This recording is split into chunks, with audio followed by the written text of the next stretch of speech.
Hi friends, ఎన్ఎల్జీ DSC అకాడమీకి స్వాగతం. మనం ఈరోజు తెలుగు సబ్జెక్ట్లోని 4th క్లాస్ తెలుగు సబ్జెక్ట్లోని ఫస్ట్ యూనిట్ ఈరోజు మనం డిస్కషన్ చేసుకుందాం. ఈరోజు మనం ఫస్ట్ యూనిట్ ఏంటంటే తెలంగాణ వైభవం. లెసన్ పేరు తెలంగాణ వైభవం. దీని యొక్క ప్రక్రియ ఏంది? గేయ ప్రక్రియ. ఎందుకు అంటే ఈ లెసన్ అనేది గేయ రూపంలో ఉంది. చూడండి, ఈ లెసన్ ఎట్లుంది, మనకు గేయ రూపంలో ఉంది. వేములవాడ వెల్పునకు కోడె మొక్కులు కొలువు అని లెసన్ మనకు మొత్తం గేయ రూపంలో ఉంది కాబట్టి ఇది గేయ ప్రక్రియ. అదేవిధంగా దీని యొక్క ఇతివృత్తం ఏంటి అంటే తెలంగాణ గొప్పతనం గురించి. ఈ గేయ రూపంలో ఉన్నది మొత్తం ఏంది, మన యొక్క తెలంగాణ యొక్క గొప్పతనం గురించి చెప్పడం జరిగింది కాబట్టి దీని యొక్క ఇతివృత్తం అనేది తెలంగాణ గొప్పతనం. ఓకేనా ఫ్రెండ్స్, ఈ లెసన్ నేను మొత్తం చదివి మీకు నేను నోట్స్ ప్రిపేర్ చేయడం జరిగింది. చూడండి ఫ్రెండ్స్, ఇక్కడ 4th lesson Telugu fourth class Telugu lesson first unit Telangana వైభవం. ప్రక్రియ గేయ ప్రక్రియ. ఎందుకు? ఇది గేయ రూపంలో మనకు ఈ లెసన్ అనేది మనకు ఇవ్వడం జరిగింది. ఈ గేయ రూపంలో ఉన్న లెసన్కి దీని యొక్క ఇతివృత్తం తెలంగాణ గొప్పతనం. ఎందుకు? తెలంగాణ యొక్క గొప్పతనం గురించి ఇందులో మనకి ఇవ్వడం జరిగింది. ఓకేనా ఫ్రెండ్స్, దీని యొక్క ఉద్దేశం మనకి ఇలా ఎగ్జామ్లో కూడా అడగవచ్చు. తెలంగాణ వైభవం యొక్క ఉద్దేశం ఏంది అని వచ్చు. ఇక్కడ మన తెలంగాణ ఉద్దేశం ఏంది అంటే తెలంగాణ రాష్ట్రం యొక్క ప్రకృతి వనరుల గురించి, కవులకు, కళాకారులకు, త్యాగధనులకు, ఘన చరిత్రకు, చారిత్రక కట్టడాలకు నిలయమని చెప్పడం జరిగింది. ఈ లెసన్లో మనకి ఏమి ఇచ్చారు అంటే తెలంగాణ గొప్పతనం గురించి. మన ఇతివృత్తం ఏం చెప్పుకున్నాం? తెలంగాణ గొప్పతనం గురించి. ఉద్దేశం మనం ఏమిచ్చారంటే మన తెలంగాణలో ఉన్నటువంటి వనరులు ఏంది, మన దగ్గర ఉన్న కవులు, కళాకారులు, వాళ్ళ యొక్క త్యాగాలు, వాళ్ళ ఘన చరిత్ర, మన దగ్గర ఉన్న చారిత్రక కట్టడాల గురించి మనకు ఈ లెసన్లో ఇవ్వడం జరిగింది. ఇది మన యొక్క తెలంగాణ వైభవం యొక్క ఉద్దేశం. ఓకేనా ఫ్రెండ్స్, ఇది మనకు ఇంతవరకు మనం ఈ లెసన్లో ఉన్న మనకు అర్థాల్లో ఒకటి ఏముంది అంటే కవిత అంటే ఏంటిది అనేది. కవిత అంటే కవిత. ఓకేనా ఫ్రెండ్స్, ఇక్కడ ఈ లెసన్ చివరన మనకి ఇచ్చిన వర్ణమాలలు ఏంటి అంటే ఇవి ఇచ్చాడు ఫ్రెండ్స్. ఇవి ఉన్నాయి కదా, జ్ఞ, ని, ఛ, ఝ, బండిర్యా, ఇది అరసున్న. ఇవి ప్రస్తుతం మనకు వాడుకలో లేవు అనేది మనకు లెసన్లో ఇవ్వడం జరిగింది. ఓకేనా ఫ్రెండ్స్, ఇవి మనం వాడుతున్నామా? వాడటం లేదు. ఇవి ఈ 6 అక్షరాలు ఉన్నాయి కదా, ఇవి ప్రస్తుత వర్ణమాలలో ఉన్న ఈ అక్షరాలు మనం ప్రస్తుతం వాడుకలో లేవు. ఓకేనా ఫ్రెండ్స్, అదేవిధంగా ఇది అరసున్న ఉంది కదా, పద్యాలలో ప్రాచీన గ్రంథాలలో మనకు కనిపిస్తాయి. ఇవి ఎక్కడ కనిపిస్తాయి అంటే పద్యాల్లోని ప్రాచీన గ్రంథాల్లో కనిపిస్తాయి. ప్రజెంట్ మన దగ్గర ఇప్పుడు మనకు కనిపించడం లేదు, ప్రాచీన గ్రంథాల్లో కనిపిస్తున్నాయి అనేది మనకు ఈ లెసన్లో ఇవ్వడం జరిగింది. అదేవిధంగా ఈ లెసన్ చివరన మనకిచ్చిన సూక్తి ఏంటి అంటే అన్ని జాతుల మతముల వారు అన్నదమ్ముల వలె కలిసిమెలిసి ఉండాలి. అన్ని జాతుల వారు, మతముల వారు అన్నదమ్ముల వలె కలిసిమెలిసి ఉండాలి అనేది మనకి ఇక్కడ ఇచ్చిన సూక్తి. ఓకేనా ఫ్రెండ్స్, ఇది మనకు 4th క్లాస్లోని ఫస్ట్ యూనిట్ తెలంగాణ వైభవం గురించి. ఓకేనా ఫ్రెండ్స్, చూడండి ఫ్రెండ్స్, 4th క్లాస్లోని సెకండ్ యూనిట్ మనకు పరమానందయ శిశువులు. సెకండ్ లెసన్ ఏంది? పరమానందయ శిశువులు. దీని యొక్క ప్రక్రియ ఏంది అంటే కథ ప్రక్రియ. ఎందుకు? ఇది కథ రూపంలో ఉంది కాబట్టి ఇది కథ ప్రక్రియ. ఇది యొక్క ఇతివృత్తం ఏంది అంటే హాస్యం. ఎందుకు అంటే ఇది హాస్య రూపంలో ఉన్నది. ఓకేనా ఫ్రెండ్స్, ఈ లెసన్ని నేను మీకు అర్థవంతం అయ్యే విధంగా నేను చాలా సులభంగా నేను నోట్స్ ప్రిపేర్ చేసి మీకు ఇక్కడ చెప్పడం జరుగుతుంది. ఇక్కడ చూడండి, మనకు ఇక్కడ పరమానందయ శిశువులు. ఇది ప్రక్రియ ఏంది? కథ ప్రక్రియ. ఎందుకు? కథ రూపంలో ఉన్నది. అదేవిధంగా దీని యొక్క ఇతివృత్తం ఏంది అంటే హాస్యం. ఎందుకు? ఇందులో ఉన్నది మనకు హాస్యాస్పదంగా ఉన్నది కాబట్టి హాస్యం. ఓకేనా ఫ్రెండ్స్, దీని యొక్క ఉద్దేశం, ఈ పాఠం యొక్క ఉద్దేశం ఏంది? కథల ద్వారా హాస్యరసాన్ని పిల్లలకు అందించి ఆనందపరచాలి అనేది ఈ పాఠం యొక్క ఉద్దేశం. ఈ పాఠం యొక్క ఉద్దేశం ఏంది? 4th క్లాస్ పిల్లలు చిన్నపిల్లలు కాబట్టి వారికి కథ రూపంలో హాస్య రూపాన్ని ఇచ్చి వాళ్ళకు అందించి ఆనందపరచాలి అనేది ఈ పాఠం యొక్క ఉద్దేశం. ఓకేనా ఫ్రెండ్స్? ఈ పాఠం ఈ ఇందులో మనకు పరమానంద శిశువులు ఎంతమంది ఉన్నారు అంటే 12 మంది. ఓకేనా ఫ్రెండ్స్? ఎంతమంది పరమానంద శిశువులు ఎంతమంది అంటే పరమానందకు 12 మంది శిశువులు ఉన్నారు. ఓకేనా ఫ్రెండ్స్? ఇంతవరకు ఈ లెసన్ మీరు చదివితే ఈజీగా అర్థమవుతుంది. ఓకేనా ఫ్రెండ్స్? ఒకసారి నేను మీకు వివరించడం జరుగుతుంది, చూడండి బుక్లో.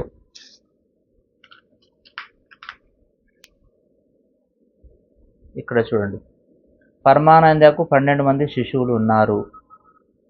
వారు ఒకరోజు పక్క ఊరికి పోవలసి వచ్చింది. వచ్చిన తర్వాత తిరుగు ప్రయాణం వస్తుంటే చీకటి పడ్డది.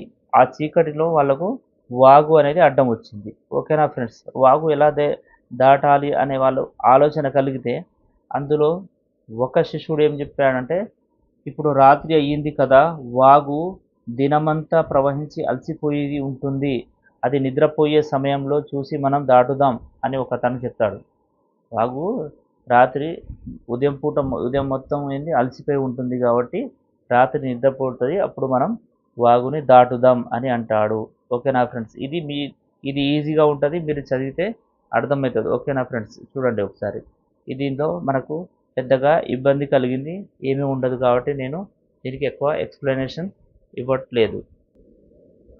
చూడండి ఫ్రెండ్స్, ఇక్కడ మనకు ఈ పాఠం పరమానంద శిశువుల పాఠంలో వ్యాకరణం ఏమిచ్చాడు అంటే నామవాచకం అంటే ఏమిటి ఇచ్చాడు. నామవాచకం అంటే ఏంది అనేది మనకి ఇవ్వడం చెప్పింది. నామవాచకం అంటే వ్యక్తుల, వస్తువుల, ప్రాంతాల పేర్లను తెలిపేది నామవాచకం. ఎవరెవరిది? వ్యక్తుల గురించి, వస్తువుల గురించి, ప్రాంతాల పేర్ల గురించి తెలిపేది నామవాచకం. వ్యక్తులకు ఎగ్జాంపుల్ ఏంటి అంటే రాజు, రవి, ఇలా వ్యక్తుల పేర్ల గురించి. అదేవిధంగా వస్తువులు అంటే అరటి, యాపిల్, ఇలా వస్తువుల పేర్ల గురించి. ప్రాంతాల పేర్ల గురించి అంటే నల్గొండ, హైదరాబాద్, ఇలా. ఓకేనా ఫ్రెండ్స్? ఇలా మీరు నామవాచకం అంటే వస్తువులు, వ్యక్తులు, ప్రాంతాల పేర్ల గురించి తెలిపేది నామవాచకం. ఇది మనందరికీ తెలిసినదే. ఈ పాఠం చివరన మనకి ఇచ్చిన సూక్తి ఏంది అంటే, నవ్వు అందరికీ ఆనందాన్ని ఇవ్వాలి. నవ్వు ఏంది? అందరికీ ఆనందాన్ని ఇవ్వాలి. నవ్వు ఒకరికి సంతోషం, మరొకరికి దుఃఖం కాకూడదు. నవ్వు వల్ల ఏంది? ఒకరికి సంతోషం, ఒకరికి దుఃఖం కాకూడదు. అందరికీ ఆనందాన్ని ఇవ్వాలి. ఇది మనకిచ్చిన సూక్తి. ఓకేనా ఫ్రెండ్స్? నెక్స్ట్ మనం థర్డ్ లెసన్. ఇక్కడ చూడండి ఫ్రెండ్స్, మనకు థర్డ్ లెసన్ కంటే ముందు ఒక చిన్ని కృష్ణుడు గురించి మనకి ఇవ్వడం జరిగింది. ఓకేనా ఫ్రెండ్స్? చిన్ని కృష్ణుడు, ఇది ప్రక్రియ ఏంది? కథ ప్రక్రియ. ఎందుకు ఇక్కడ మనకు కథ రూపంలో ఇవ్వడం జరిగింది కాబట్టి కథ ప్రక్రియ. దీని యొక్క ఇతివృత్తం ఏంది అంటే ఇతిహాసం. ఇది పురాణాల్లోని ఒక భాగాన్ని తీసుకొని మనకి ఇక్కడ ఇవ్వడం జరిగింది కాబట్టి ఇతిహాసం. ప్రక్రియ కథ ప్రక్రియ, ఇతివృత్తం అనేది ఇతిహాసం. ఇది దేని గురించి ఇచ్చాడో ఒకసారి మనం ఎక్స్ప్లెయిన్ చేసుకుందాం. చూడండి, మీకు చాలా సులభంగా అర్థమయ్యే విధంగా నేను ఇక్కడ రాసి చెప్పడం జరుగుతుంది. ఓకేనా ఫ్రెండ్స్? ఇక్కడ చిన్ని కృష్ణుడు మనకి ఎట్లా గుర్తుపెట్టాలంటే కాబట్టి కంసుడు అనే రాక్షసుడు ఉండేవాడు. కృష్ణుడు అసలు ఎవరు? కంసుడు అనే రాక్షసుడు ఉండేవాడు. అతని యొక్క చెల్లెలు ఎవరు? దేవకి. ఎవరు? అతని యొక్క చెల్లెలు దేవకి. దేవకి వసుదేవుడికి పెళ్లి జరిగింది. దేవకికి వసుదేవుడికి పెళ్లి జరిగింది. అయితే వీరి యొక్క 8వ సంతానం వల్ల కంసుడికి ప్రాణ భయం ఉంది అని గ్రహించాడు. ఎవరు? కంసుడు. కంసుడు తన చెల్లెలు మరియు తన బావ వసుదేవుడు, దేవకి వసుదేవ ఇద్దరి యొక్క సంతానం 8వ సంతానం అయినటువంటి వాటి ద్వారా నాకు ప్రాణభయం ఉందని గమనించాడు. అందుకోసం వీరికి ఏం చేశారు? చెరసాలలో బంధించాడు. ఎవరు? కంసుడు వీరిద్దరికి చెరసాలలో బంధించాడు. అయితే వీరికి 8వ సంతానం కృష్ణుడు జన్మించాడు. ఎవరు? కృష్ణుడు. వీరికి 8వ సంతానంగా దేవకి వసుదేవులకు 8వ సంతానం కృష్ణుడు జన్మించాడు. అయితే అప్పుడు వసుదేవుడు ఏం చేశాడు? ఆ రోజు నైట్ ఏం చేశాడంటే చెరసాల నుంచి తప్పించుకొని ఆ నైటు గోకులంలో, గోకులం అనే ప్రాంతంలో తన యొక్క స్నేహితుడు తన తన యొక్క స్నేహితుడైనటువంటి నందగోపాలుడు దగ్గరికి వెళ్ళాడు. అప్పుడు నందగోపాలుడు, యశోద వీళ్ళిద్దరికీ ఆడపిల్ల జన్మించి ఉంది. అప్పటికి ఆడపిల్ల అప్పుడు జన్మించింది నందగోపాలుడు, యశోద వీళ్ళిద్దరికీ. అయితే యశోద పక్కనున్న ఆడపిల్లను తీసుకుని వెళ్ళి వారి పక్కన తనకు జన్మించినటువంటి మగబిడ్డను అక్కడ పడుకోబెట్టి వెళ్ళిపోయాడు, ఆడపిల్ల తీసుకుని వెళ్ళి. ఓకేనా ఫ్రెండ్స్. అయితే గోకులంలో వసుదేవుని యొక్క మరో భార్య ఉంది. ఆమె పేరు రోహిణి. ఎవరు? రోహిణి. రోహిణికి బాలరాముడు జన్మించాడు. ఇతను కృష్ణుడి కంటే పెద్దవాడు. రోహిణికి బాలరాముడు జన్మించాడు. ఇతడు కృష్ణుడి కంటే పెద్దవాడు. చూడండి ఫ్రెండ్స్, మనకు కంసుడు కృష్ణుడిని ఏ విధంగా చంపాలని ప్రయత్నించాడో మనకి ఇక్కడ ఇవ్వడం జరిగింది. కంసుడు 2 రూపాల్లో వచ్చాడు. ఒకటి పూతన రాక్షసి పంపాడు అందమైన గోపిక రూపంలో. ఒక పూతన రాక్షసిని పంపాడు. ఎవరు? కంసుడు. కంసుడు ఏం చేశాడు? పూతన అనే రాక్షసిని పంపాడు. ఆ పూతన రాక్షసి అందమైన గోపిక రూపంలో వచ్చి కృష్ణుణ్ణి పాలు తాగుతున్నట్టు అక్కడ చేశాడు. ఆ సమయంలో గ్రహించిన కృష్ణుడు పాలు తాగుతూ అతన్ని చంపడం జరిగింది. ఓకేనా ఫ్రెండ్స్. పూతన అనే రాక్షసి ఇక్కడ గోపిక రూపంలో కృష్ణుడికి పాలు తాపడానికి వచ్చాడు, ఆ నెపంతో చంపాలని. అయితే అది గమనించిన కృష్ణుడు ఏం చేశాడు? గోపికను చంపాడు. ఆ గోపిక ఎవరు అంటే పూతన రాక్షసి. ఓకేనా ఫ్రెండ్స్. సెకండ్ ఏంది? కాకాసురుడు కాకి రూపంలో వచ్చాడు. కాకాసురుని పంపాడు. మొదట ఎవరు? పూతన అనే రాక్షసిని పంపించాడు కంసుడు. రెండోసారి కాకాసురుడు అనే రాక్షసుని కాకి రూపంలో వచ్చాడు. ఇతను ఏం చేశాడు? ఉయ్యాల్లో పడుకున్నటువంటి కృష్ణుని చంపాలని అనుకున్నాడు. అయితే అది గమనించిన కృష్ణుడు తన లెఫ్ట్ హ్యాండ్ అంటే ఎడమ చేతితోని గొంతు నలిపి ఈ కాకాసురుని చంపడం జరిగింది. ఓకేనా ఫ్రెండ్స్. ఇక్కడ మనకు 2 విషయాలు అర్థమవుతుంది. ఒకటి, కంసుడు రాక్షసుని చంపాలనుకున్నాడు. ఎందుకు అంటే అతనికి 8వ సంతానం, కంసుడుకి చెల్లెలున్నది. తను దేవకి వసుదేవునికి మ్యారేజ్ అయింది. 8వ సంతానం కృష్ణుడు కంసుడిని చంపాలనుకున్నాడు. ఓకేనా ఫ్రెండ్స్. నెక్స్ట్ చూడండి ఫ్రెండ్స్, ఇక్కడ నెక్స్ట్ థర్డ్ లెసన్ ఏంది? వినాయక చవితి. 4th క్లాస్తోని థర్డ్ లెసన్ వినాయక చవితి. ఇది ఎలా ఉంది అంటే వ్యాస రూపంలో ఉంది. వినాయక చవితి వీకు దీర్ఘమిస్తే వ్యాస రూపంలో ఉంది. ప్రక్రియ ఏంది? వ్యాస ప్రక్రియ. వినాయక చవితి ప్రక్రియ ఏంది? వ్యాస ప్రక్రియ. దీని యొక్క ఇతివృత్తం ఏంది అంటే సంస్కృతి సంప్రదాయం. ఎందుకు? వినాయక చవితి ఏం నేర్పిస్తుంది మనకు? మన యొక్క సంస్కృతి ఏంటిది, మన సంప్రదాయాలు ఏందనేది నేర్పిస్తుంది. కాబట్టి ఈ లెసన్లో మనకు అదే ఇవ్వడం జరిగింది. ఈ లెసన్ని నేను క్షుణ్ణంగా లైన్ టు లైన్ చదివి మీకు అర్థవంతంగా నోట్స్ ప్రిపేర్ చేసి ఇవ్వడం జరిగింది. ఇక్కడ చూడండి ఫ్రెండ్స్, వినాయక చవితి అనే లెసన్ అనేది ప్రక్రియ వ్యాస ప్రక్రియ. ఓకేనా ఫ్రెండ్స్. ఎందుకు ఇది వ్యాస రూపంలో ఉంది? మీరు దీన్ని గుర్తుపట్టాలంటే వీకు దీర్ఘమిస్తే వా కాబట్టి వ్యాస ప్రక్రియ. ఓకేనా ఫ్రెండ్స్. అదేవిధంగా ఇతివృత్తాన్ని మనం బైహార్ట్ చేయవద్దు. ఇది అర్థం చేసుకోవాలి. ఎట్లా? వినాయక చవితి అనేది మన సంస్కృతిని నేర్పిస్తుంది, మన సంప్రదాయాన్ని నేర్పిస్తుంది. కాబట్టి ఇతివృత్తం, సంస్కృతి, సంప్రదాయం. దీని యొక్క ఉద్దేశం ఏంది? అసలు ఈ పాఠం ఇవ్వడానికి ఉద్దేశం ఏంది అంటే పండుగల విశేషాలు, ప్రాధాన్యత, సంస్కృతిని తెలియజేయడం అనేది ఈ పాఠం యొక్క ఉద్దేశం. ఈ పండుగలు ఏం చేస్తాయి? మనకు పండుగల విశేషాలు, ప్రాధాన్యత, సంస్కృతిని తెలియజేయడమే ఈ మన యొక్క ఉద్దేశం. మన యొక్క సంస్కృతి సాంప్రదాయాలు అనేది తెలియజేయాలి, ఒక తరం నుంచి ఇంకో తరానికి తెలియజేయాలి. దీని యొక్క ఉద్దేశం. ఓకేనా ఫ్రెండ్స్.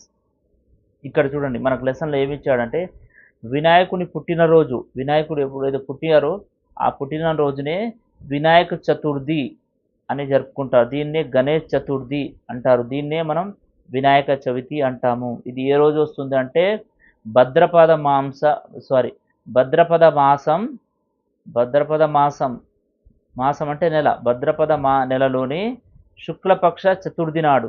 ఎప్పుడు? శుక్లపక్ష చతుర్థి నాడు వస్తుంది. భద్రపద మాస శుక్లపక్ష చతుర్థి నాడు వస్తుంది. దీని యొక్క ఉద్దేశం ఏంది? ఇలా వినాయక చవితి జరపడానికి ఉద్దేశం ఏంటంటే ఇక్కడ చూడండి. శివుడు ఏం చేశాడంటే దేవతల కోరిక మేరకు గజాసురుడుని అనే రాక్షసుని చంపడానికి వెళ్ళాడు. ఓకేనా ఫ్రెండ్స్? దేవతల కోరిక మేరకు శివుడు గజాసురుడు అనే రాక్షసుని చంపడానికి వెళ్ళాడు. అయితే గజాసురుని చంపాడు శివుడు. అయితే ఈ విషయం తెలుసుకున్న పార్వతి సంతోషపడి శివుడు వచ్చేలోపు తాను ఈ వార్త విన్న పార్వతివి వచ్చేలోపు నేను స్నానం చేసి ఉండాలని రెడీగా ఉండాలని తను ఏం చేసింది నలుగు పిండితోని ఒక బాలుని బొమ్మను తయారు చేసి దానికి జీవం పోసింది. బాలుని బొమ్మను చేసి దానికి జీవం పోసి నేను స్నానం చేసి బయటకు వచ్చేలోపు ఎవరిని కూడా లోపలికి అనుమతించవద్దు అని ఆ బాలునికి చెప్పింది. అప్పుడే ఏం చేశాడు శివుడు రావడం జరిగింది. అయితే ఆ శివుడిని ఆ బాలుడు ఇంట్లోకి అనుమతించడు. ఎందుకంటే ఆ శివుడికి తెలియదు ఆ ఇల్లు తనదే అని. ఓకేనా ఫ్రెండ్స్? అయితే అప్పుడు శివునికి కోపం వచ్చి ఏం చేస్తాడు? ఆ బాలుని యొక్క తలని మొండాన్ని కట్ చేస్తాడు. ఓకేనా ఫ్రెండ్స్? అంతలోనే పార్వతీదేవి బయటికి వస్తుంది. వచ్చి విషయం తెలుసుకొని ఏడుస్తుంది. ఏడ్చి ఏం చేస్తుంది? ఈ విషయాన్ని చెప్తుంది, నేనే ఈ బాలుని నలుగు పిండితో తయారు చేశాను అని. అప్పుడు శివుడు ఏం చేస్తాడు అంటే తమ యొక్క ప్రమథగణాలు అంటే శివుని యొక్క భటులని ప్రమథగణాలు అంటారు. ఇది ఇంపార్టెంట్ ఫ్రెండ్స్. శివుడి యొక్క భటుల్ని ప్రమథగణాలు అంటారు.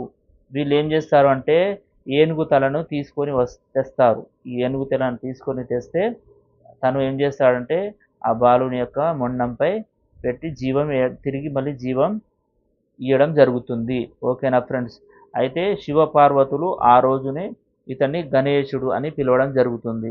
ఆ రోజున తన్ని ఏం చేస్తారు? శివపార్వతులు ఇద్దరు గణేశుడు అని పిలవడం జరుగుతుంది.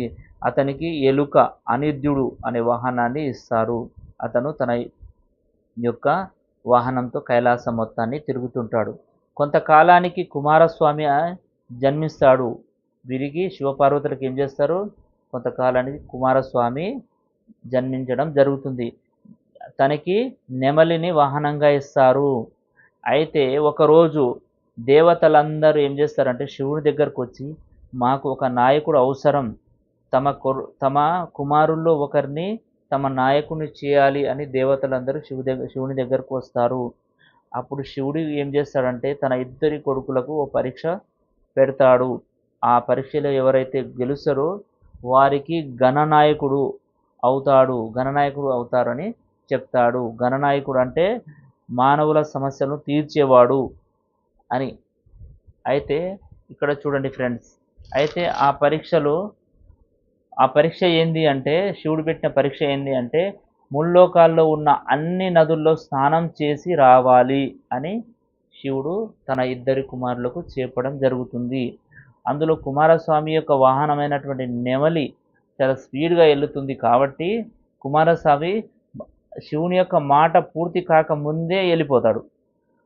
వెళ్ళి ఏం చేస్తాడు? ముల్లోకాల్లో ఉన్న అన్ని నదుల్లో స్నానం చేసి అలసి వస్తాడు కైలాసానికి. అయితే గణేశుడు అక్కడనే ఉంటాడు, ఎక్కడికి వెళ్ళడు. అతనికి ఒక ఉపాయం వస్తుంది. ఏమని ఉపాయం వస్తుంది అంటే నారాయణ జపం చేస్తూ శివపార్వతుల చుట్టూ 3 సార్లు ప్రదక్షిణ చేస్తే చాలు, నాకు 3,50,00,000 నదుల్లో స్నానం చేసినంత ఫలితం దొరుకుతుంది. 3 సార్లు ప్రదక్షిణ చేస్తే నారాయణ జపం, ఏ జపం? నారాయణ జపం చేస్తూ 3 సార్ల ప్రదక్షిణ చేస్తే శివపార్వతుల చుట్టూ, తన తల్లిదండ్రుల చుట్టూ 3,50,00,000 నదులలో స్నానం చేసినట్టు ఫలితం వస్తుందని గ్రహించి గణేశుడు అక్కడనే ఉండి, ఎందుకంటే గణేశుని యొక్క వాహనం అనేది ఏలుక, అది తిరగలేదు కాబట్టి మీకు ఉపాయం వస్తుంది. ఓకేనా ఫ్రెండ్స్? ఆ రోజున అయితే ఈ విషయాన్ని కుమారస్వామి గణేశుడికి వచ్చిన ఉపాయాన్ని గ్రహించి కుమారస్వామి గణేశునికి మెచ్చుకుంటాడు. మెచ్చుకొని ఆ రోజే గణనాయకుడు అయ్యాడు. ఎవరు? గణేశుడయ్యాడు. ఆ రోజునే గణేష్ చతుర్థి జరపడం జరుగుతుంది. ఈ చతుర్థి ఎప్పుడు వస్తుందంటే నేను ఆల్రెడీ చెప్పుకున్నాం ఫ్రెండ్స్, భద్రపద మాసం శుక్లపక్ష చతుర్థి నాడే. ఓకేనా ఫ్రెండ్స్? అందుకనే వినాయక చవితి రోజు మన విగ్రహ పూజ చేస్తాము. వినాయకుని విగ్రహంతో పూజ చేసి 21 రకాల ఆకులతో పూజ చేస్తారు. నవరాత్రులు అంటే 9 రాత్రులు వేడుక చేసి తర్వాత మనం నిమజ్జనం చేయడం జరుగుతుంది. అందుకే ఈ పండుగ జాతీయ సమైక్యత పండుగ. ఎందుకంటే ఈ పండుగలో అందరూ అన్ని రకాల కుల మతాలకు అతీతంగా ఈ పండుగ నిర్వహించడం జరుగుతుంది. అందుకని ఈ పండుగ జాతీయ సమైక్యతని చాటుతుంది. ఓకేనా ఫ్రెండ్స్? ఇది మనకు ఈ లెసన్లో ఇవ్వడం జరిగింది. ఓకే, ఈ లెసన్ చివరన మనకు సర్వనామం అంటే ఏంది ఇవ్వడం జరిగింది. సర్వనామం అంటే నామవాచకానికి బదులుగా వాడేది సర్వనామం. నామవాచకానికి బదులుగా ఒక పదాన్ని వాడతాం, ఆ పదమే సర్వనామం. ఒక ఎగ్జాంపుల్ చూడండి, లక్ష్మి అనేదేమో నామం, ఆమెకు బదులు మనం వాక్యంలో ఆమె అని రాస్తాం, సర్వనామం. పిల్లి అనేదేమో నామవాచకం, దాని బదులు అది అని రాస్తాం, ఇది సర్వనామం. ఓకేనా ఫ్రెండ్స్? ఈ లెసన్ చివరన మనకి ఇచ్చిన సూక్తి ఏంటి అంటే, మన సంస్కృతి సాంప్రదాయాలను మనం గౌరవించుకోవాలి, రక్షించుకోవాలి. ఓకేనా ఫ్రెండ్స్? మన సంస్కృతి సాంప్రదాయాలను మనమే గౌరవించుకోవాలి, మనమే రక్షించుకోవాలి. ఇక్కడ మనకు ఒక చిన్న, మన ఈ లెసన్ తర్వాత ఒక పాయింట్ ఇచ్చాడు చూడండి, రమజాన్ గురించి. రమజాన్ అంటే ఏంటిది? రమజాన్ అనేది ఇది కూడా ప్రక్రియ, వ్యాస ప్రక్రియ.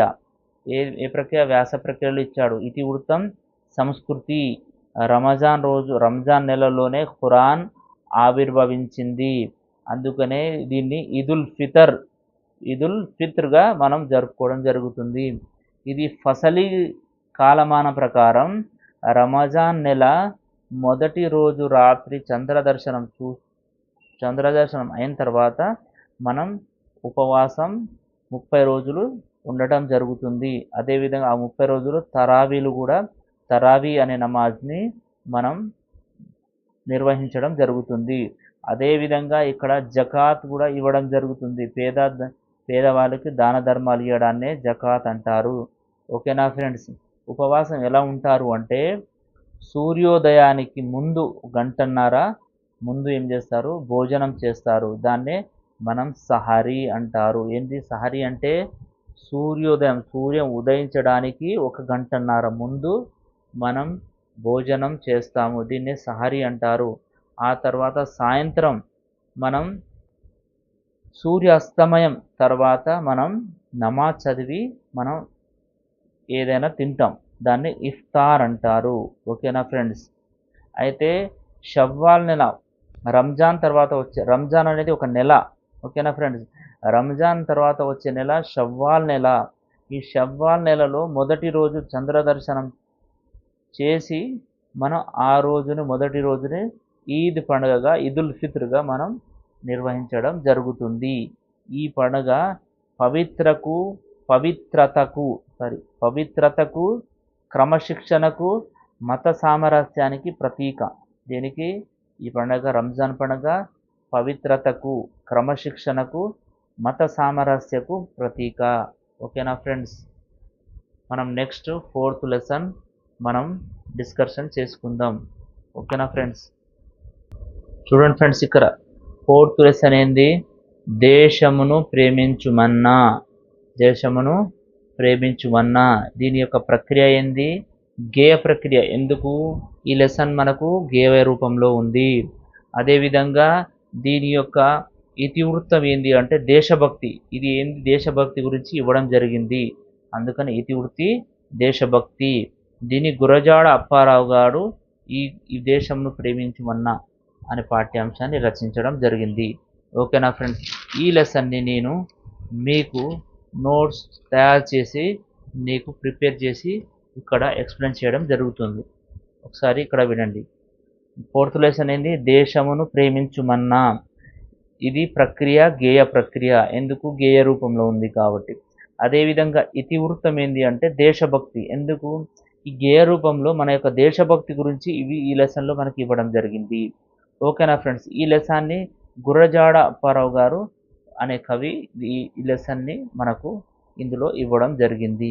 దీని యొక్క ఉద్దేశం అసలు ఈ లెసన్కు మనకు ఇవ్వడానికి ఉద్దేశం ఏంటంటే దేశభక్తి గేయాలు మనలో దేశభక్తిని పెంచుతాయి.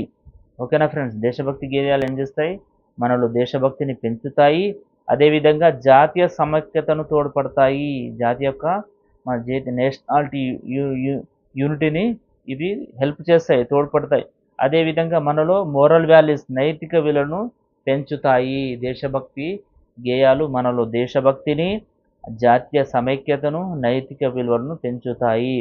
అందుకోసమని సమాజంలో మనుషులు మెలగవలసిన విధానాన్ని తెలపడానికే ఈ దేశభక్తి అనే పాఠ్యాంశాన్ని ఇవ్వడం జరిగింది. సమాజంలో మనుషులు ఏ విధంగా మెలగాలి, ఏ విధంగా ఉండాలి అనేది ఇక్కడ ఇవ్వడం జరిగింది. ఓకేనా ఫ్రెండ్స్, ఈ లెసన్లోని మీరు ఈ గేయాలు చదివితే మీకు సులువుగా అర్థమవుతాయి. ఓకేనా ఫ్రెండ్స్, మీరు చదవచ్చు. ఇక్కడ మనకి ఇచ్చిన జంట పదం వ్యాకరణం, ఇక్కడ జంట పదం అంటే ఏంటి అని ఇచ్చాడు. రెండు పదాలు కలిసి ఒకే పదంగా ఏర్పడడాన్ని జంట పదం అంటారు. రెండు పదాలను కలిపి ఒక పదంగా మనం రాయడాన్ని జంట పదం అంటారు. పాడి అనేది ఒక పదం, పంటలు అనేది ఒక పదం. ఈ రెండు కలిపి పాడి పంటలు అవుతుంది. దీన్ని జంట పదం అంటారు. తోడు అనేది ఒక పదం, నీడ అనేది ఒక పదం. తోడు నీడ అనేది ఒకే పదంగా, రెండు పదాలు కలిపి ఒకే పదంగా రాయడాన్ని మనం జంట పదం అంటారు. ఈ లెసన్ చివరన ఇచ్చిన మనకు సూక్తి ఏంది అంటే మున్షి ప్రేమ్చంద్ గారు చెప్పడం జరిగింది. ఈ సూక్తిని నిండు మనసుతో సమాజ సేవ చేసేవారికి గౌరవ ప్రతిష్ట దాసోహం అంటాయి. మనం సమాజ సేవ ఎట్లా చేయాలి అంటే నిండు మనసుతో చేయాలి. అందుకనే మున్షి గారు ఏం చేశారు, మనసు గురించి చెప్పారు. నిండు మనసుతో సమాజ సేవ చేయమని చెప్పారు. గౌరవ ప్రతిష్ట దాసోహం అంటుంది. ఓకేనా ఫ్రెండ్స్, ఇది మనకు 4th లెసన్లోని చివరన ఉన్న వ్యాకరణం సూక్తి. ఓకేనా ఫ్రెండ్స్, దీని తర్వాత మనకు ఇక్కడ కళారత్నాలు అంటే ఏంటి, దీని గురించి మనకు కొద్దిగా ఇవ్వడం జరిగింది. అసలు కళారత్నాలు అనే ప్రక్రియ గేయ ప్రక్రియ, ఇది గేయ రూపంలో ఉంది. ఇతివృత్తం ఏంటి అంటే కళలు కళాకారుల గురించి చెప్పడం జరిగింది. కళలు కళాకారుల గురించి చెప్పడం జరిగింది. ఇక్కడ ఏంది పేరణి నాట్యాన్ని ఎవరు, నటరాజ రామకృష్ణుడు ప్రసిద్ధి. పేరణి నాట్యానికి ప్రసిద్ధి ఎవరు, నటరాజ రామకృష్ణుడు. కాకతీయుల కాలం నుంచి ఇది మనకు ఉండడం జరిగింది. ఓకేనా ఫ్రెండ్స్, అదేవిధంగా ఒగ్గు కథకి ఎవరు, మిద్దె రాములు గౌడ్. ఎవరు, ఒగ్గు కథకు మిద్దె రాములు గౌడు ప్రసిద్ధి. అదేవిధంగా గ్రామీణ పల్లె చిత్రకారుడు ఎవరు, కాపు రాజయ్య గారు. గ్రామీణ పల్లెకి సంబంధించిన చిత్రాలను ఇతను ఫేమస్, కాపు రాజా. సుప్రసిద్ధ చిత్రకారుడు, ఫేమస్ చిత్రకారుడు, ఇతనేమో గ్రామీణ విలేజ్ పర్పస్లోని చిత్రాలకు ఫేమస్ కాపు రాజయ్య. సుప్రసిద్ధ చిత్రకారుడు ఎవరు అంటే కొండపల్లి శేషగిరిరావు. ఎవరు, కొండపల్లి శేషగిరిరావు. ఇతను ఏం చేశారంటే పోతన బొమ్మకు ప్రాణం పోశాడు. రుద్రమ్మ యొక్క వీరత్వం గురించి ఈయన సుప్రసిద్ధ చిత్రాలను రచించడం జరిగింది. ఓకేనా ఫ్రెండ్స్, నెక్స్ట్ మనకు 5th లెసన్. ఇక్కడ చూడండి ఫ్రెండ్స్, 5th లెసన్ చిన్నారి కళ. ఎవరు, లెసన్ పేరింది చిన్నారి కళ. ఇది ఏంది, కళ అనేది ప్రక్రియ కథన ప్రక్రియలో ఉంది. ఎలా ఉంది, కథనం అనే ప్రక్రియలో ఉంది. అదేవిధంగా దీని యొక్క ఇతివృత్తం పర్యావరణం పరిరక్షణ గురించి ఉంది. ఇది మనం ఒకసారి ఎక్స్ప్లెయిన్ చేస్తే అప్పుడు అర్థమవుతుంది కథనం అని ఎందుకు అన్నారు, ప్రక్రియని పర్యావరణం పరిరక్షణ గురించి ఇతివృత్తం అని ఎందుకు అంటున్నారు. ఓకేనా ఫ్రెండ్స్, అయితే ఈ లెసన్ని నేను చదివి మీకు అర్థవంతంగా ఇక్కడ మీకు నోట్స్ ప్రిపేర్ చేయడం జరిగింది. చూడండి ఫ్రెండ్స్, 5th లెసన్ ఏంది, లెసన్ చిన్నారి కళ. ప్రక్రియ కథనం. ఎందుకు కథనాల రూపంలో ఉంది, మన మాటలు చెప్పే విధంగా ఉంది. ఓకేనా. ఇతివృత్తం పర్యావరణ పరిరక్షణ. ఉద్దేశం, ఈ పాఠం యొక్క ఉద్దేశం ఏంటంటే ప్లాస్టిక్ ప్రకృతిని పాడు చేస్తుంది, జీవులను గోసపడుతుంది, జీవులు దీనివల్ల గోసపడుతున్నాయి, మనం కష్టపడుతున్నాం, ప్రకృతి వల్ల ప్రతి ఒక్కరు ఇబ్బంది పడుతున్నారు, ప్రకృతి పాడవుతుంది, జీవులు ఇబ్బంది పడుతున్నారు, మనం కూడా ఇబ్బంది పడుతున్నాం. సో ప్లాస్టిక్ ఎట్లా నష్టం కలిగిస్తుంది, దాని వాడకం ఎందుకు తగ్గించుకోవాలనేదే ఈ పాఠంలో ఇచ్చారు. ఈ ప్లాస్టిక్ ఎట్లా నష్టం కలిగిస్తుంది మనకు, దాన్ని ఏ విధంగా మనం తగ్గించుకోవాలనేది ఈ పాఠంలో ఇచ్చారు. ఈ ప్లాస్టిక్ అనేది పర్యావరణానికి సంబంధించింది, దీనికి ఎట్లా మనం నష్ట నివారణ చేయాలనేది పరిరక్షణ గురించి. సో ఇతివృత్తం పర్యావరణ పరిరక్షణ. ఓకేనా ఫ్రెండ్స్. ఇది ఎట్లా ఉంది అంటే కథన రూపంలో ఉంది కాబట్టి దీని ప్రక్రియ కథనం ప్రక్రియ. ఓకేనా ఫ్రెండ్స్. ఇక్కడ ప్రజ్ఞ అనే ఒక పాపకు కల వచ్చింది, ఏంది, నిద్రలో కల వచ్చింది. అందులో కొన్ని వస్తువులు తనతో మాట్లాడుతున్నట్లు, తమ గురించి, ఎవరి గురించి, కొన్ని వస్తువులు, ఆ వస్తువుల గురించే ప్రజ్ఞతో మాట్లాడుతున్నట్లు ఒక కళ వచ్చింది. చూడండి ఫ్రెండ్స్, ఆ కళ ఎప్పుడు వచ్చింది, ఎలా వచ్చిందో చూడండి. కొత్త పుస్తకాలు, కథల పుస్తకాలు, తరగతి యొక్క బుక్స్ మొత్తం సర్ది ఏం చేసింది, ఆల్మరీని ఖాళీ చేసి ఆ మిగతా అన్నీ ఏం చేసింది, డస్ట్బిన్లో వేసింది. సర్ది ఏం చేసింది, చెత్త బుట్టలో వేసింది, చెత్త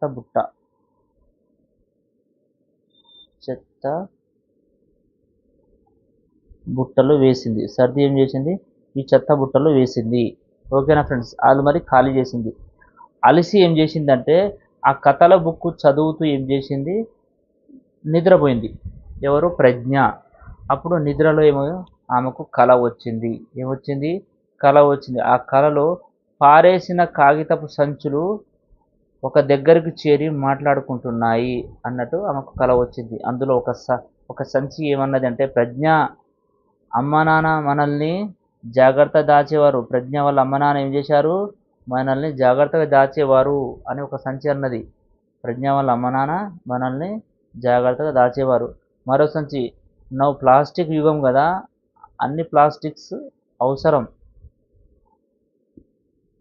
మరో సంచి ఏమన్నా, ఇప్పుడు ప్లాస్టిక్ యుగం కాబట్టి అందరూ ప్లాస్టిక్ యొక్క వస్తువులనే వాడుతున్నారు అని చెప్పింది.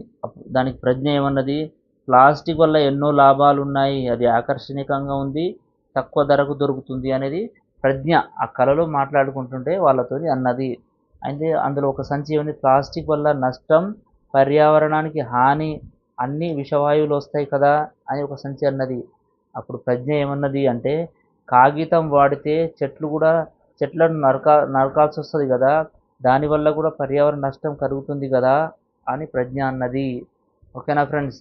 అప్పుడు పెద్ద కాగితపు సంచి ఏమన్నది, మన అవసరాలకు కావలసినంతగా ఉపయోగిస్తే చెట్లు అంత వృధా అవసరం లేదు, చెట్లు అంతా కట్ చేయాల్సిన అవసరం ఉండదు, మనకు ఎన్ని కావాలో అంతవరకే ఉపయోగించాలి, మన అవసరానికి అతిమీరి కాగితాలను ఉపయోగించరాదు అని ఒక పెద్ద సంచి అన్నది. ఆ పెద్ద సంచి ఏమని చెప్పిందంటే, గాంధీ గారి యొక్క కొటేషన్ చెప్పడం జరిగింది. గాంధీ గారు ఏం చెప్పారు మనకు అని, ప్రకృతి వనరులు మనిషికి కావలసినంతగా ఉన్నాయి. గాంధీజీ ఏమన్నారు, ప్రకృతి వనరులు మనిషికి కావలసినంతగా ఉన్నాయి, వాటిని వృధా చేసేంత వనరు లేవు. ప్రకృతి ఎట్లుంది అంటే మనకు కావలసినంతగా ఉన్నాయి, కానీ వృధా చేసేంతగా లేవు, ఎక్స్ట్రా అనవసరంగా వేస్ట్ చేసేంతగా లేవు అని గాంధీజీ మనకు చెప్పారు అని పెద్ద సంచి చెప్పడం జరిగింది. ఓకేనా ఫ్రెండ్స్. ఇది మొత్తం మీకు చదివితే అర్థమవుతుంది. ఇది మొత్తం కథన రూపంలో ఉంది. ఓకేనా ఫ్రెండ్స్. అందుకనే ఒక సంచి ఏం చెప్పిందంటే, ప్రతి ఒక్కరూ 2 చెట్లు నాటాలి అన్నది. ప్రతి ఒక్కరూ 2 మొక్కలు నాటితే చెట్లకు కొదువ ఉండదు. అందుకనే ఋత్విక్ బర్త్డేకి వాళ్ళ నాన్న సీను ఏం చేశాడు, ఒక వేప మొక్క నాటాడు. ఏం నాటాడు, వేప మొక్క నాటాడు అని అన్నది. ప్రజ్ఞ వాళ్ళ అమ్మ వచ్చి ఏం చేసింది, నిద్ర లేపింది ఆమెకి, ప్రజ్ఞకు. ఓకేనా ఫ్రెండ్స్. ప్రజ్ఞకు ఎవరు నిద్ర లేపారు, అప్పుడే ఎమ్మటే ప్రజ్ఞ ఏం చేసింది, ఆ కల నుంచి మేలుకొని చెత్తబుట్ట దగ్గరికి పారేసిన సంచుల్ని తీసుకొని పారేసిన కాగితపు సంచుల్ని మళ్ళీ తన ఆల్మరిలో తన బీరువాల్లో సర్దుకుంది. ఓకేనా ఫ్రెండ్స్. అది చూసి ప్రజ్ఞ వాళ్ళ అమ్మ ఏం చేసింది, చిరునవ్వు నవ్వింది. ప్రజ్ఞ వాళ్ళ అమ్మ చిరునవ్వు నవ్వింది. ఓకేనా ఫ్రెండ్స్. ఇక్కడ మనకు గ్రామర్ ఏమిటి, క్రియాపదాలు అంటే ఏమిటి ఇచ్చాడు. క్రియాపదాలు అంటే పనిని తెలియజేసేది, పనిని గురించి తెలియజేసేది క్రియాపదాలు. ఓకేనా ఫ్రెండ్స్. విశేషణాలు అంటే ఏంది అని కూడా మనకి ఇవ్వడం జరిగింది. విశేషణాలు అంటే గుణాన్ని తెలిపేది, గుణాలని తెలిపే పదాలను విశేషణాలు అంటారు. అందం, ఎర్రగా, చేదుగా, మంచిగా, పొడవుగా, పెద్దగా, ఇలా వీటిని గుణాలు అంటారు. ఇవి విశేషణాలు అంటారు. ఓకేనా ఫ్రెండ్స్. అదేవిధంగా ఇక్కడ ఇచ్చిన మనకు సూక్తి ఏంటి అంటే, కళలు కనడం సహజం, కళలు కనాలి సహజం, ఆ కళను సాకారం చేసుకోవడం ముఖ్యం. కళలు కనడమే కాదు, దాన్ని సాకారం చేయాలి, దానికి పొందాలి. ఓకేనా ఫ్రెండ్స్. ఇది 5th లెసన్ చిన్నారి కళ గురించి. ఓకేనా ఫ్రెండ్స్. నెక్స్ట్ 6th లెసన్ చూడండి ఫ్రెండ్స్. 6th లెసన్ సుమతి శతకం. ఏంది 6th లెసన్ సుమతి శతకం. దీని యొక్క ప్రక్రియ పద్యాలు, పద్య రూపంలో ఉన్నాయి. శతకాలు అంటే పద్య రూపంలో ఉన్నాయి.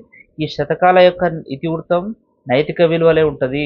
ఎందుకు, శతకం అంటేనే మన యొక్క నైతిక విలువల్ని ఇవి ఇవ్వడం జరుగుతుంది. ఓకేనా ఫ్రెండ్స్. ఈ శతకాన్ని, ఈ సుమతి శతకాన్ని రాసింది ఎవరు అంటే బద్దెన. ఎవరు ఫ్రెండ్స్, బద్దెన. చూడండి ఇక్కడ మనం నోట్స్ ప్రిపేర్ చేసాం, చూడండి. సుమతి శతకం ప్రక్రియ పద్యాలు, ఇతివృత్తం నైతిక విలువలు. దీన్ని రాసింది బద్దెన. ఓకేనా ఫ్రెండ్స్. ఈ సుమతి శతకం యొక్క ఉద్దేశం ఏంది, ఈ పాఠం ఇవ్వడం యొక్క ఉద్దేశం ఏంటంటే, విద్యార్థుల్లో నైతిక విలువలు పెరగాలి. విద్యార్థులు ఏముండాలి, నైతిక విలువలు పెరగాలి.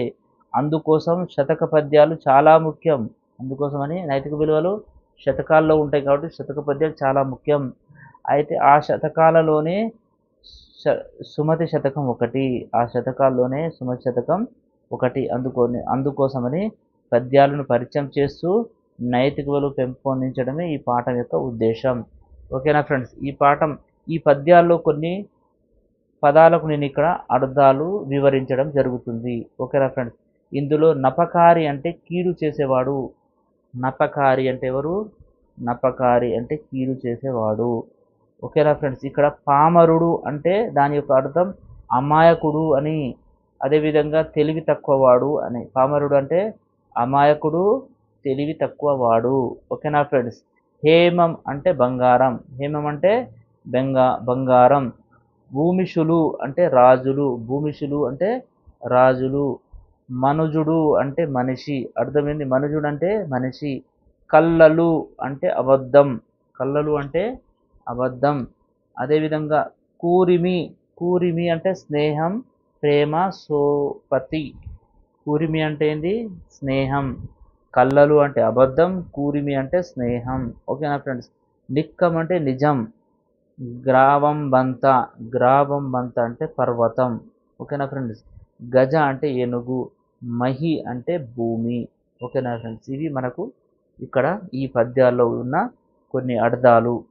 ఓకేనా ఫ్రెండ్స్. ఇక్కడ మనకు ఇచ్చిన సూక్తి ఏంటి అంటే, నీతి మాట వినడం ఎంత ముఖ్యమో వాటి ఆచరణ కూడా అంతకంటే ముఖ్యం. ఆచరించడం కూడా అంతకంటే ముఖ్యం.